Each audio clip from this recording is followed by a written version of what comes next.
मंगलम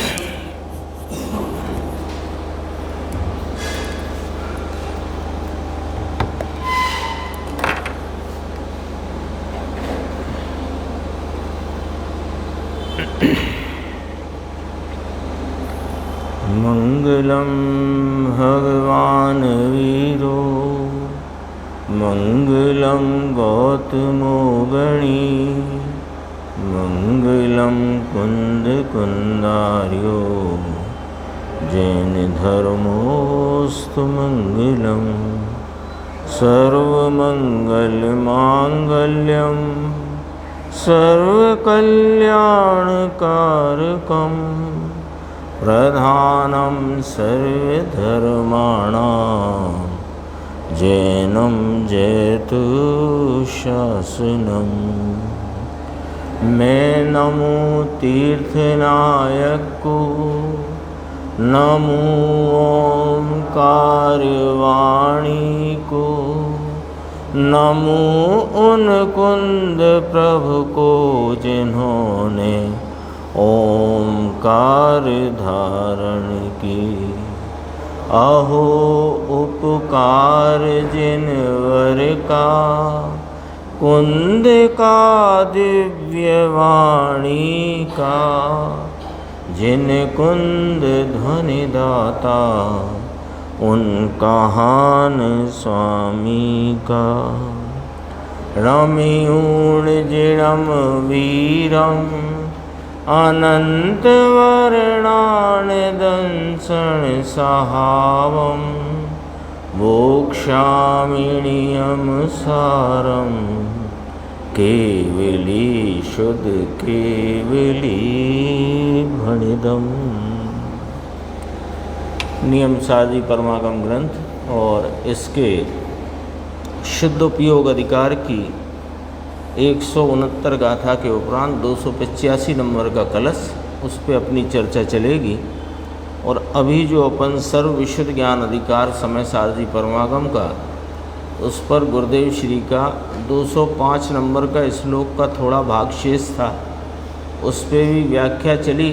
और 206 नंबर का श्लोक, तो 205 नंबर का श्लोक और उसके पूर्व की गाथाएं, उनमें आचार्य भगवंत ने सांख्य मति की जो मान्यता है वो मिथ्यात्व रूप है, यानी कि जो ऐसा मानते हैं, उसमें लिया था ना, जैन के अनुयायी भी जो ऐसा मानते हैं कि आत्मा की परिणति में होते रागादि विकार मिथ्यात्वादि भावों का कर्ता कर्म है, तो कहा कि यदि कर्म आत्मा के विकारों का कर्ता है तो आत्मा को जो कथनचित कर्ता कहा तो वह क्या है, तो कहा कि आत्मा आत्मा का कर्ता है। तो उस संबंध में बहुत स्पष्टीकरण न्याय के द्वारा अपने सामने आया कि नित्य नित्य का कर्ता नहीं हो सकता। नित्य के और कर्तृत्व के तो विरोध है, क्योंकि कर्तृत्व तो पर्याय का भाव है, नित्यता का नहीं। ये सब चर्चा आ गई। अब उसके बाद ये 206 नंबर का कलश आगे की गाथाओं की सूचना रूप कलश है। आगे जो गाथाओं में आचार्य कुंद कुंद भगवान ये कहना चाहते हैं कि जो क्षणिकवादी हैं, यानी जो एक पर्याय मात्र को ही आत्मा मानते हैं, वे भी मिथ्या दृष्टि हैं। तो उनकी बात यहाँ लेकर के फिर कलश में यह भी कहा कि इनके इस भ्रांति का, इस मोह अज्ञान का नाश चैतन्य चमत्कार का अभिसिंचन स्वयं करेगा। तो अभी जितनी चर्चा आज चली है उसमें यदि अपन देखें तो अभी क्षणिकपना क्या है और जैन में वह क्षणिकपना किस प्रकार है वो चर्चा आई है। और इसके बाद वह न्याय आएगा जिसके द्वारा यह सिद्ध करेंगे कि यह क्षणिकवादिता या एक समय की पर्याय में अलग आत्मा और दूसरी पर्याय में अलग आत्मा, ऐसी जो क्षणिकवाद की मान्यता है ये भ्रांति रूप है, मिथ्या रूप है। तो उसको यहाँ प्रत्यवी ज्ञान के न्याय से सिद्ध करेंगे। वो अपन देखो अभी देखते हैं, ये पेज नंबर है 74 समय सार सिद्धि का भाग 10 का। नीचे देखना, ये क्या है कि अपने को अभी गुरुदेव ने फरमाया इसमें कि बौद्ध यानी क्षणिकवादिता वाले ऐसे संसार में करोड़ों जीव हैं, करोड़ों। तो वे करोड़ों बौद्ध का नाम लेकर करोड़ों हैं, और यहाँ तो जैन का नाम लेकर भी बौद्ध हैं। उनकी बात यहाँ पर करते हैं, यानी वो बौद्ध का नाम लेकर के बौद्ध हैं, क्षणिकवादी हैं, उनकी तो एक पहचान इस प्रकार है। पर जैन तो स्यादवादी हैं, जैन की पहचान तो स्यादवादियों के नाम से होती है, और वे भी यदि इस आत्मा के नित्य स्वरूप को नहीं जानते और क्षणिकवादिता से ही वस्तु का स्वरूप मानते हैं, वे कौन हैं? अथवा हम में तो कहीं वह बौद्धपना नहीं है। यदि है तो हम तो स्यादवाद के कौशल से अपने इस आत्मस्वरूप को जान सकें, ऐसे सर्वज्ञ भगवान हमारे माथे विराजते हैं, तो हम उनके द्वारा बताए हुए वस्तु के स्वरूप को समझकर, जानकर, निर्णय करके वैसा अनुभव कर सकते हैं। तो देखो यहाँ नीचे लिया, इस जगत में कोई एक तो, कोई एक माने कुछ एक, सब नहीं, ऐसा कोई एक तो इस आत्म तत्व को क्षणिक कल्पना करके, यह जो आत्मा है, यह जो ज्ञान स्वरूपी आत्मा है, इतना तो मंजूर के नहीं मंजूर? बोलो, टेबल में और मुझ में कोई फर्क है? इतना मंजूर के नहीं मंजूर? यह जो ज्ञान स्वरूपी आत्मा है, ये इसकी कल्पना करते हैं कि ये क्षणिक है। तो उनको यहाँ संज्ञा रूप से कहें तो क्षणिकवादी या बौद्धमती कहने में आता है। संज्ञा दे दी इसको क्योंकि बुद्ध और बुद्ध से चले हुए जो अनुयायी बौद्ध, वे इसी प्रकार मानते हैं। तो जो इस प्रकार मानते हैं उनको संज्ञा दे दी बौद्धमती। ठीक है, देखो भी पूरा एक मत है ये बौद्ध मत, लेकिन बहुत सूक्ष्म दृष्टि से देखो तो अभी अपन को जरा अपनी तौल करना है।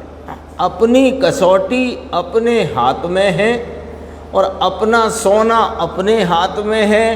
अपने को ही घिस के अपने को ही देखना है।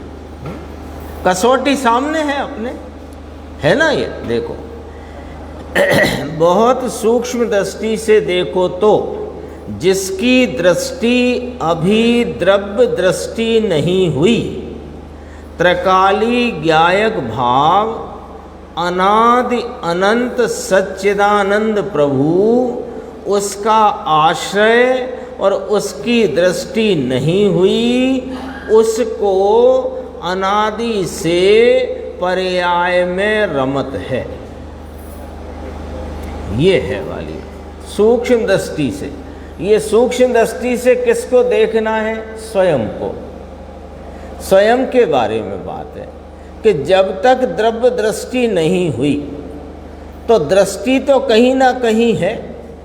अपने नित्य चैतन्य स्वभाव ज्ञाता दृष्टा आनंद रूप अपना जो आत्म तत्व नित्य रहने वाला अनादि निधन अविनाशी तत्व है, इसकी दृष्टि नहीं, द्रव्य दृष्टि नहीं, तो फिर दृष्टि कहाँ है?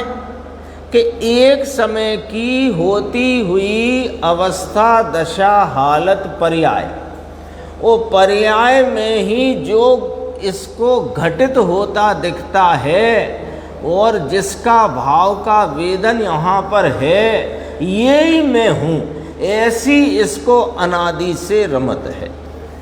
जैसे कि अभी जिनवाणी सुनते समय उपयोग की का विषय या उपयोग का लक्ष्य अपने इस जिनवाणी के वचनों पर है और उस समय परिणति में खड़ा हुआ है शुभ राग, कषाय का मंदता का भाव। अब ये कषाय की मंदता का भाव का वेदन हो रहा है उपयोग में। कहाँ हो रहा है? उपयोग की एक समय की अवस्था में।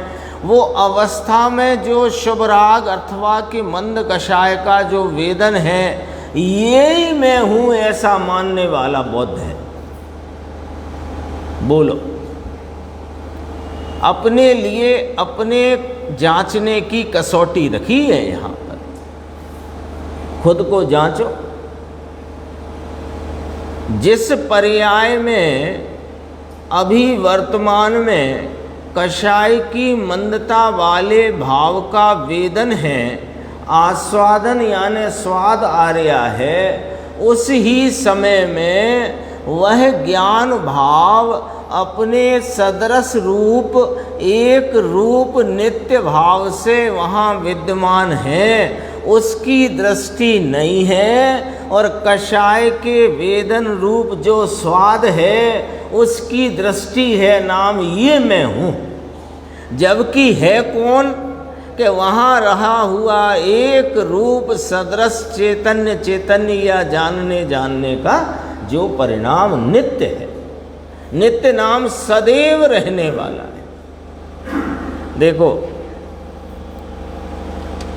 जिस उसकी अनादि से पर्याय में रमत है और राग में रमत है, तो ये क्षणिक मानने वाला ही है।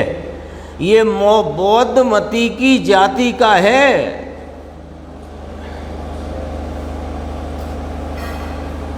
लो साहब, हम तो सर्वज्ञ को मानने वाले, केवल ज्ञानी परमात्मा अरिहंत सिद्ध, उनके हम कुल के, उनके मानने वाले, उनके अनुयायी। आपने हमको बौद्ध मति की जात का कह दिया कि भाई हम क्या करें?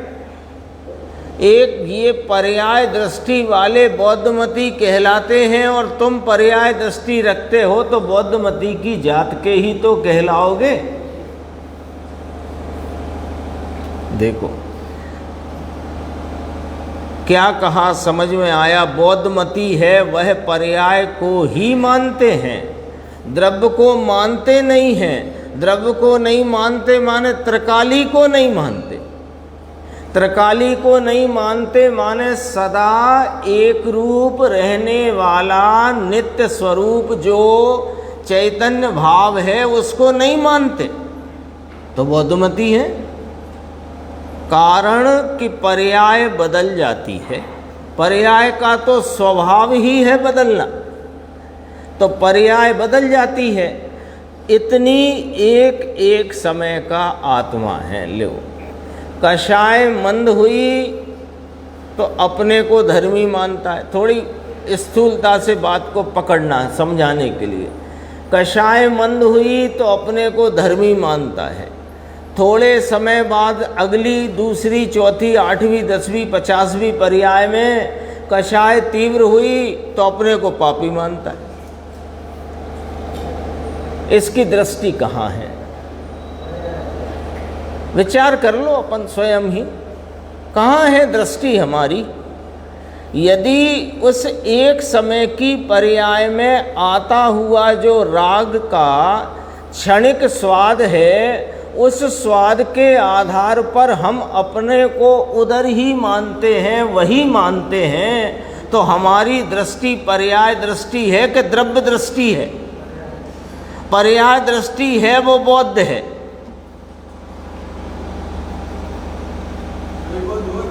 हैं? सब बौद्ध हो गए, सिर्फ सम्यक दृष्टि जैन है, बाकी सब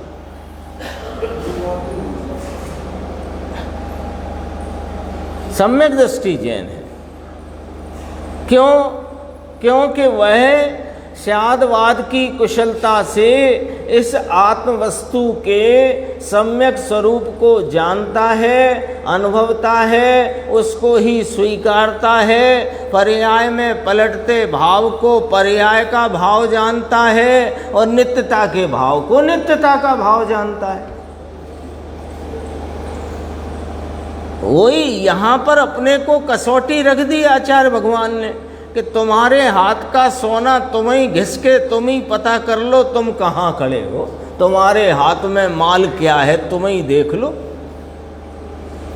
गजब बात है।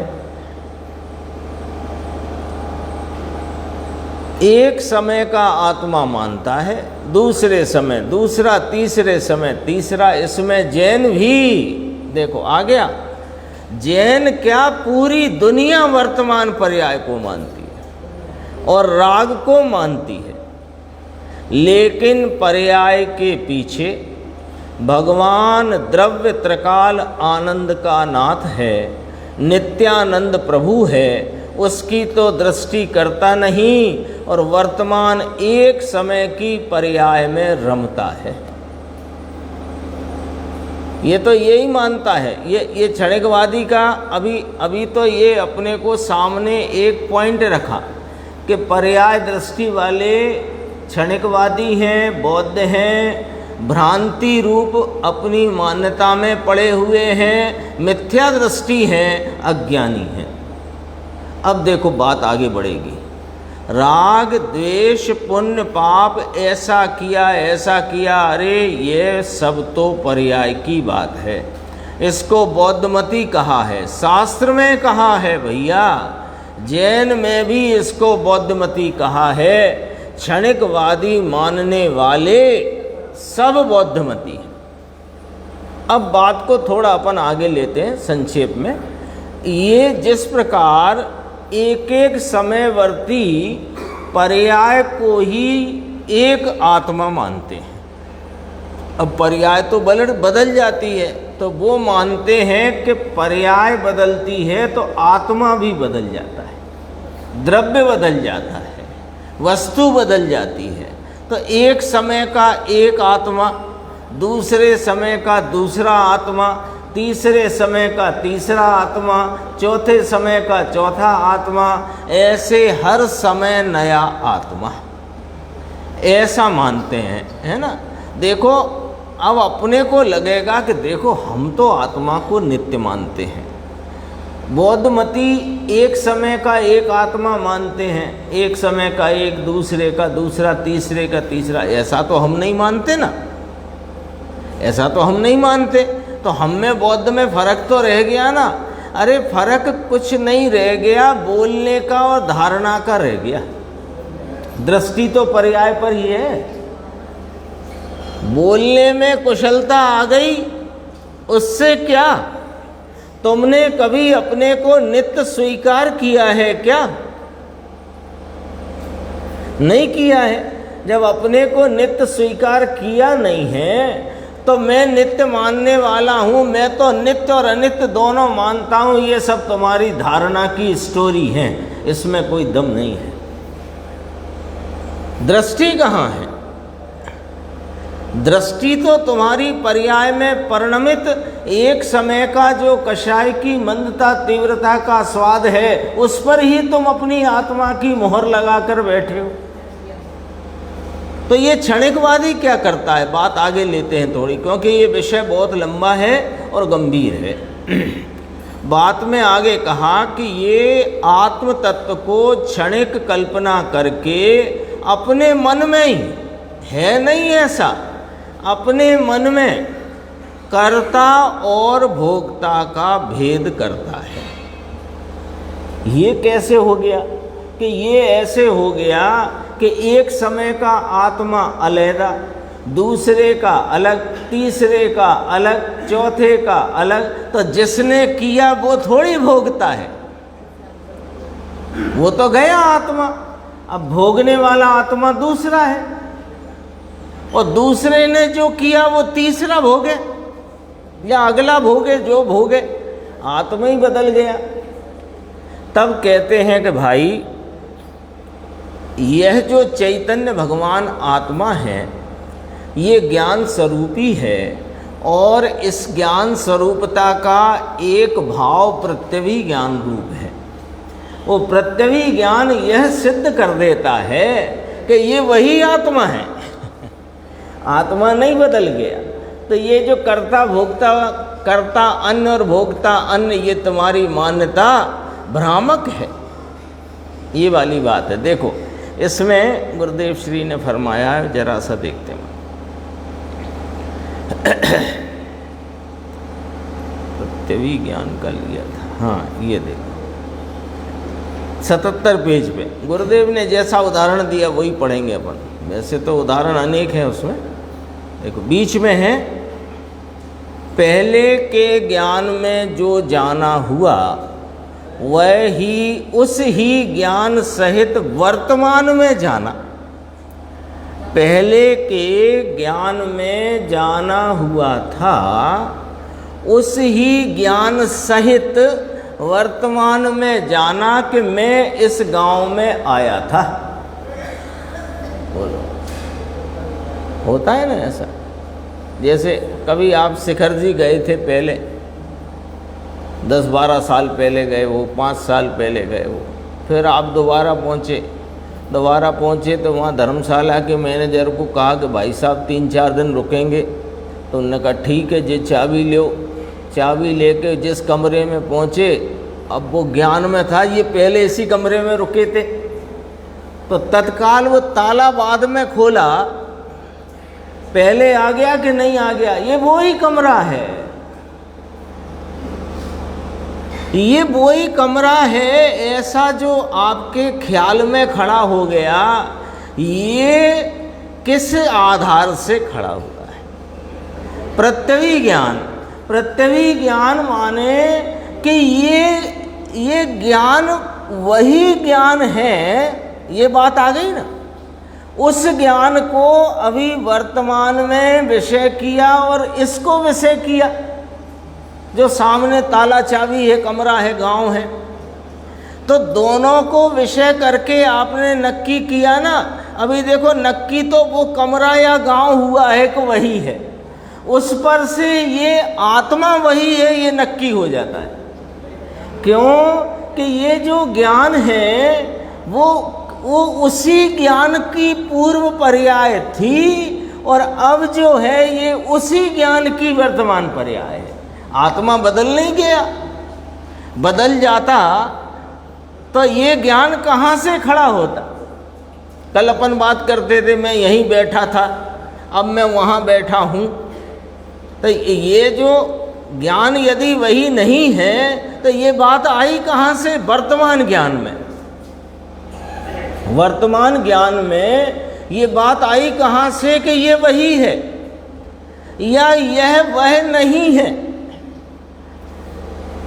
कहाँ से आई बात?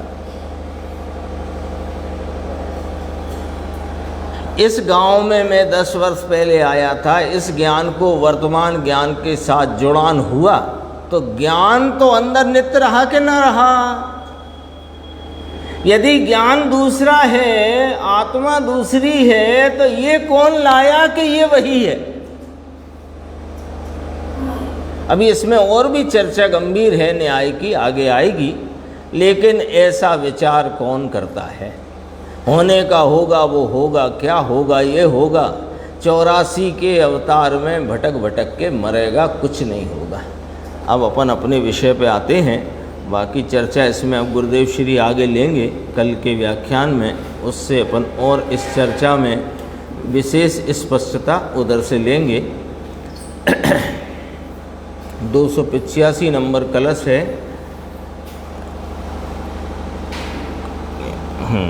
पेज 201। जानाति लोकमखिलं खलु तीर्थनाथ स्वात्मानमेकमनघं निज सौख्यनिष्ठं नो वेत्ति स्वयमिति तं व्यवहारमार्गात् वक्तीति कोऽपि मुनिपो न च तस्य दोष। देखो, जो गाथा आई थी उसी के भाव को स्पष्ट करते हुए मुनिराज पद्म ब्रह्मलधारी देव ने श्लोक कहा कि तीर्थनाथ वास्तव में पूरे लोक को जानते हैं। तीर्थनाथ नाम अरिहंत भगवान तीर्थंकर देव पूरे लोक को जानते हैं और वे एक अनघ नाम निर्दोष, अनघ शब्द है ना, अनघ अग नहीं, अग नाम दोष पाप, तो अनघ नाम निर्दोष, निज सौख्य निष्ठ, निज सुख में लीन, स्वयं आत्मा को नहीं जानते। लो, तीर्थनाथ वास्तव में, तीर्थंकर परमात्मा वास्तव में पूरे लोक को जानते हैं। लोक, पूरे लोक कहने में लोक अलोक दोनों आ गए, तो पूरे लोक को जानते हैं। जो तीर्थंकर परमात्मा पूरे लोक को जानते हैं, वे इस निर्दोष एक निज सौख्य निष्ठ नाम अपने निज सुख में लीन स्वयं आत्मा को नहीं जानते। ऐसे कोई मुनिवर व्यवहार मार्ग से कहते हैं तो उनको दोष नहीं है। ये विषय आ चुका है 169 गाथा में। व्यवहार मार्ग से या व्यवहार के उपचार से असद्भूत उपचरित व्यवहार, क्यों कि केवली परमात्मा जो लोकालोक को जानते हैं, ये असद्भूत उपचरित व्यवहार है। तो ऐसे व्यवहार से तो वे आत्मा को नहीं जानते। क्यों कि जैसे वे लोकालोक को तन्मय हुए बिना जानते हैं, ऐसे इस आत्मा को तन्मय हुए बिना तो नहीं जानते। तो व्यवहार तो अतन्मयता वाले बात को कहता है, तो व्यवहार से वे इस आत्मा को जाने, ये सिद्ध ही नहीं होता। क्यों कि आत्मा को तो वे तन्मय होके जानते हैं, और तन्मय होके जानते हैं तो वो व्यवहार कहाँ रहा, वो तो निश्चय हुआ। तो व्यवहार से तीर्थंकर परमात्मा आत्मा को नहीं जानते, यह बात दोषहीन है, निर्दोष है। ये कथन में कोई दोष नहीं पड़ता है। अटपटी लगती है बात है? कहते क्यों हैं? कल पवन जी ने भी बात करी थी, फिर अपन बात करते हैं। इसलिए कहते हैं कि व्यवहार है, व्यवहार का विषय है। व्यवहार होता ही नहीं ऐसा भी नहीं है, व्यवहार का विषय ही नहीं होए ऐसा नहीं है। तो व्यवहार का विषय है ये लोकालोक, 6 द्रव्यों का समुदाय, और अलोक जहाँ 6 द्रव्य में से सिर्फ एक आकाश मात्र है, ऐसी वस्तु स्वरूप से भरपूर ये विषय है।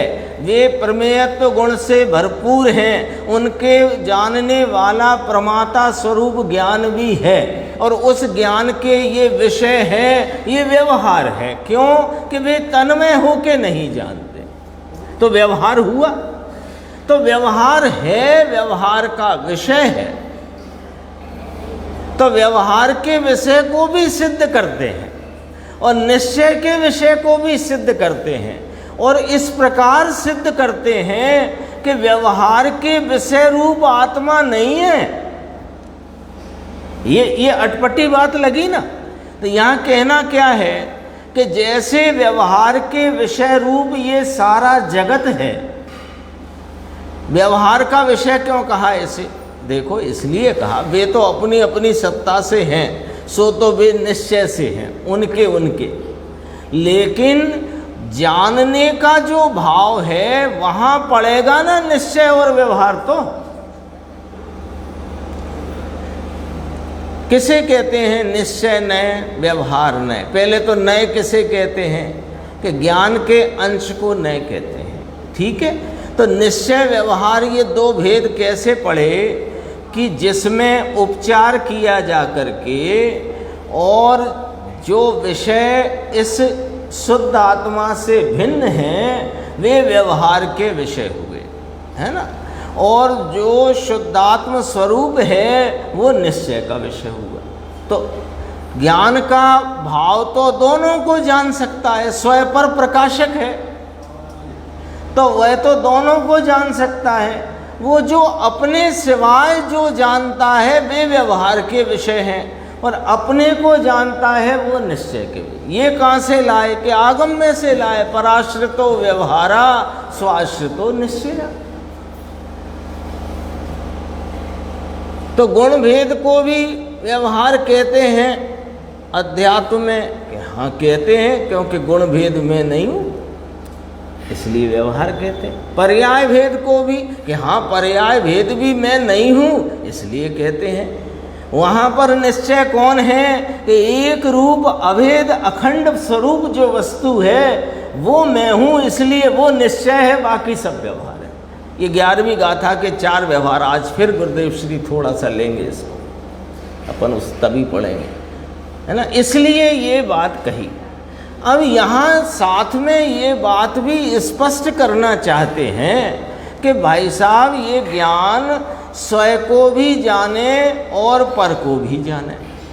अभी 271 कलश दोपहर को शुरू हुआ है, उसमें तो कहते हैं कि ज्ञेय नाम की कोई वस्तु जगत में है ही नहीं।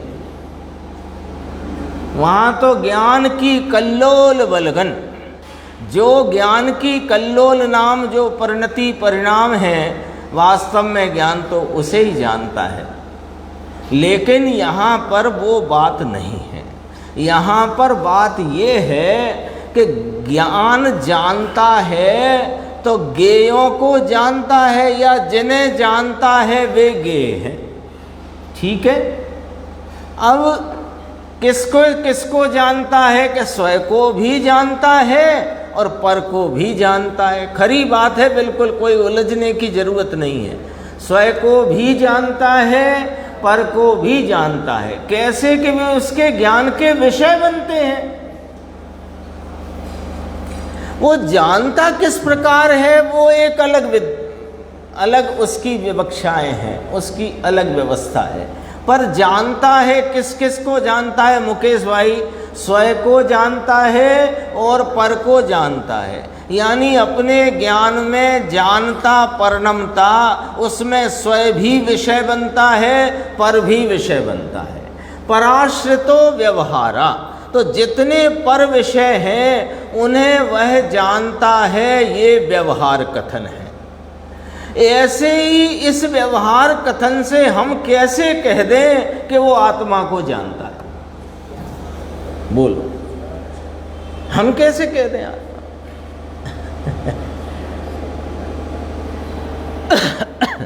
कैसे कह दें? क्यों कि वह तो स्वयं आत्मा को तन्मय होकर जानता है और व्यवहार के जितने जगत रूपी ये 3 लोक अलोक है, इसको तो वह तन्मय हुए बिना जानता है, तो वो व्यवहार कहलाया।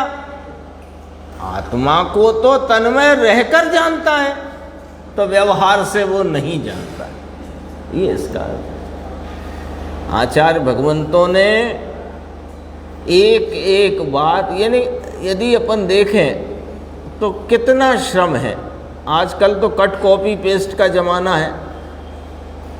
इधर की एक पेज पे ये बात लिखी, अरे यही दूसरे पेज पे इधर से कट करो, कॉपी करो, पेस्ट कर दो। उस समय तो कांटे से सूखे ताड़ पत्र पर खोद खोद करके आपको अभी दे देना कि बस एक श्री बना देना भैया आलपिन से। आलपिन दे रहे हैं, कांटा भी नहीं दे रहे हो, कागज़ दे रहे हैं, तो भी आप थक जाओगे। लेकिन कितना श्रम करके, और समय बहुत कम उनके पास। अपन तो ठलुआ महान, उनके पास तो समय बहुत कम। क्यों कि क्षण क्षण में यहाँ अंतरोन्मुखी आत्मा की आराधना चल रही है, उसमें से पुरुषार्थ की कमी में छूट कर आते हैं तो एक अक्षर भी पूरा ना कर पाए। उन्होंने कोई बात लिखी है, वो बात कभी भी प्रयोजनहीन नहीं होगी। क्या गजब की बात है। देखो ये गुरुदेव श्री का अपन व्याख्यान नीचे देखते हैं। देखो यहाँ से लिया, गुरुदेव ने फरी थी, यहाँ से पढ़ते हैं अपन। तीर्थनाथ वास्तव में पूरे लोक को जानते हैं और वे एक अनघ नाम निर्दोष, निज सौख्यनिष्ठ, निज सुख में लीन स्वयं आत्मा को नहीं जानते। ऐसा कोई मुनिवर व्यवहार मार्ग से कहते हैं तो उनको दोष नहीं है। ये बात ही कोई अद्भुत है। देखो अपने स्वरूप में लीन हैं तो पर को जाने भले, है ना। केवली परमात्मा कहाँ लीन है, वो तो स्तुति में ही पढ़ते हैं अपन, सकल गे गायक तदपि निजानंद रसलीन। कहाँ लीन है कि अपने स्वरूप में लीन है। तो पर को जाने भले, जानते हैं, उनके ज्ञान में वे झलक रहे हैं, ज्ञान का स्वभाव है। ये भले उपयोग इस तरफ है, आबाजू, आबाजू समझ गए ना, बाबाजू और आबाजू भाषा में ही निकलता है बहुत भाव। आबाजू है तो भी ज्ञान का स्वभाव है, तो पर को जानता है। लेकिन अपने में लीन है तो अपने को न जाने, ऐसा कोई व्यवहार पक्ष वाला कहता है तो इसमें क्या कोई दोष है? यानी कि कोई दोष नहीं है। गुरुदेव ने खुद कहा अटपटी बात है, अटपटी बात। देखो जरा विचार करते हैं एक छोटे से पहलू को देखकर। जब ये कहा कि केवली परमात्मा निश्चय से लोकालोक को नहीं जानते, तो हमको अटपटा लगा कि नहीं लगा। और जब कहा कि केवली भगवान व्यवहार से आत्मा को नहीं जानते, तो अटपटा लगा। क्यों? उसके कारण देखो, सत्य ये भी है कि वे उसको जानते हैं, जगत को। नहीं जानते क्या? नहीं जानते, जानते हैं ना। लेकिन हमें ये बात सुन सुनकर थोड़ा अभ्यास हो गया है कि केवली भगवान निश्चय से जगत को नहीं जानते, इसका अभ्यास हो गया। ये बात कभी कभार आती है कि व्यवहार से केवली भगवान आत्मा को नहीं जानते, तो अटपटी लगती है। और ऐसे मिलान करके देखो तो इधर लिख लो स्वाश्रितो निश्चया पराश्रितो व्यवहार। ये सिद्धांत है, ये तो निश्चय व्यवहार के संदर्भ में सिद्धांत है। लिखा है लेफ्ट साइड, क्या लिखा है निर्देश भाई? स्वाश्रितो निश्चया, राइट में लिखा है पराश्रितो व्यवहारा। लेफ्ट में अपन अब देखते हैं कि स्वाश्रितो निश्चया, निश्चय से केवली भगवान सिर्फ स्वयं आत्मा को ही जानते हैं, पर को नहीं जानते। और अब उधर लिखते हैं पराश्रितो व्यवहारा, व्यवहार न से केवली भगवान जगत भर को जानते हैं, आत्मा को नहीं जानते। अब बोलो गणित जी ऐसा सवाल हल हो गया कि नहीं? थोड़ा सा और 2 पंक्ति 4 पंक्ति हैं, देखो नीचे पेज नंबर 203।